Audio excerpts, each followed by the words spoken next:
Muy buenas, hoy os quiero contar algo que viví ayer y que me despertó una rabia tremenda. En una comunidad de vecinos estaban todos opinando de un tema del que no tenían ni idea. Desde su ignorancia absoluta sobre el tema, todos se atrevían a dar su veredicto. Todos en contra de un chico que casualmente era el único que sabía del tema y que estaba proponiendo algo a favor de la comunidad.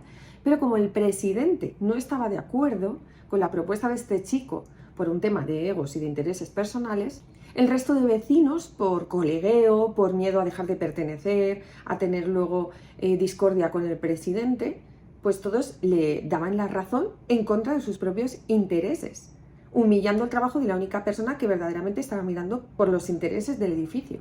Esto me despertó una emoción súper intensa. Sentí desprecio y rabia por toda esa gente ignorante dilapidando el trabajo de una persona informada para caerle bien al presidente. Me recordaba la historia de Jesús, muy de lejos, por supuesto, pero toda aquella gente que arengaba a los que crucificaron a Jesús, a la única persona que les habló de amor y de otra manera de vivir. Y es que ese desprecio yo lo sentía físico, los sentía caliente, ardiente en la garganta, en el pecho, en la frente. Las emociones a nivel energético, que es mi especialidad, yo las percibo como si fueran una especie de moco cargado de información.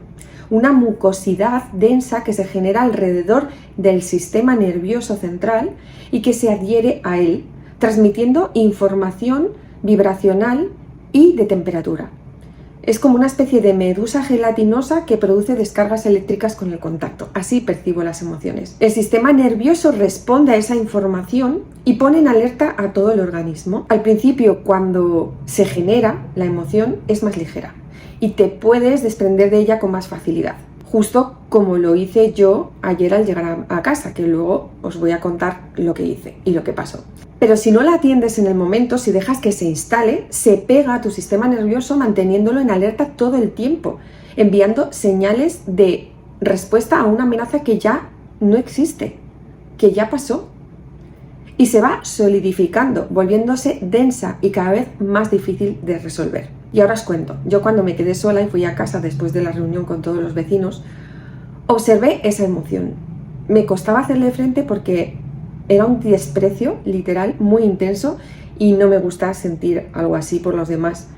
Pero dije, le voy a hacer frente y me atreví a sentir el desprecio en su totalidad. Producía dolor. Y entonces le hablé y le dije, te veo. Veo el desprecio que siento por la ignorancia. Sobre todo por la osadía de la ignorancia, por la mediocridad humana, que es capaz de todo por pertenecer. Y seguí ahí un rato reconociendo toda esa emoción y entonces vi algo nuevo, algo que hasta ahora no había reconocido en ese momento y que me hizo de espejo y también lo reconocí y le dije, te veo. Veo también la soberbia de sentirme mejor que ellos, de sentirme poseedora de la verdad.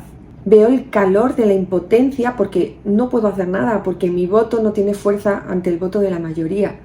Y en ese instante mi cuerpo literalmente empezó a descargar y a sacudirse toda esa emoción, con espasmos de mis extremidades y movimientos de mi estómago y de mi vientre. Literalmente el cuerpo de manera espontánea empezó a sacudir esa emoción, esa mucosidad adherente. ¿Tú has experimentado alguna vez ese movimiento cuando conectas con una emoción tan intensa que el cuerpo empieza a tener espasmos o movimientos involuntarios? Lo que ocurre es que el sistema nervioso se está sacudiendo literalmente la emoción de encima.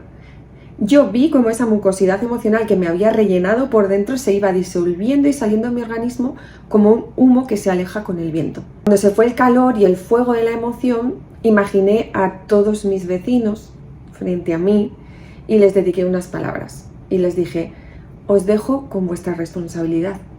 Os respeto, os dejo con vuestra energía, yo me quedo con mi energía, me quedo con mi parte y dejo esto en manos de la fuente. Y de pronto me sentí renovada. No me llevé nada de esa situación. Me fui a hacer mis sesiones llena de amor, ligera y alegre. ¿Y por qué os cuento esto? Porque las emociones brotan de dos centros creativos, del ego y del espíritu. Las emociones del ego son subjetivas. Responden a tus creencias conscientes e inconscientes y a todo tu historial acumulado. Por eso, si alguien te hace una crítica hoy y de pronto entras en crisis, respondes agresivamente o con una tristeza desmesurada, estás respondiendo a esa crítica con la intensidad de todas aquellas veces en las que sentiste rechazo o en las que sentiste que no tenías tu lugar o que te arrebataban tu lugar. ¿Por qué? Porque el ego busca la supervivencia, nos mueve a competir, a defendernos y o a atacar. En cambio, las emociones que surgen del espíritu también nos protegen, pero de una manera proporcionada. Se ciñen al momento presente y son más complejas. Puedes estar sintiendo al mismo tiempo compasión y rechazo. Algo te dice que te alejes de esa circunstancia, te protege, pero no te llevas odio ni desprecio contigo. Simplemente ves el alma desnuda de la otra persona y decides no responder a su provocación. Cuando algo te despierte una emoción intensa, recuerda que la mayor parte de las veces esa emoción es desproporcionada, nace del ego. Desconfía de ella, ponla en cuarentena, obsérvala, atrévete a atravesarla y a sentirla del todo. No dejes que se quede a medias, porque cuando la hayas sentido en su totalidad, sea fea, intensa, dolorosa, su misión termina y puede irse sin dejar huella. En cambio, si niegas esa emoción y no la atraviesas totalmente, se queda sin resolver. Es como que un asunto que se queda abierto, una herida abierta. Y cada vez que en el presente te pase algo que te recuerde a aquellas emociones, se va a activar con el recuerdo de todo lo anterior que quedó sin resolver. Por eso es tan importante atender a la emoción lo antes posible, para que tu cuerpo entienda que ya cumplió su misión y ella sola se disuelve. Si quieres aprender más sobre cómo liberar estas cargas energéticas de tu sistema nervioso, cómo comprender la emoción y cómo atravesarla para que no deje huella, sígueme, suscríbete a mi canal, donde encontrarás ejercicios de liberación energética, y cuéntame en comentarios, ¿has sentido alguna vez espasmos físicos al soltar una emoción o al atravesarla, al enfrentarte verdaderamente a una emoción intensa? Te leo.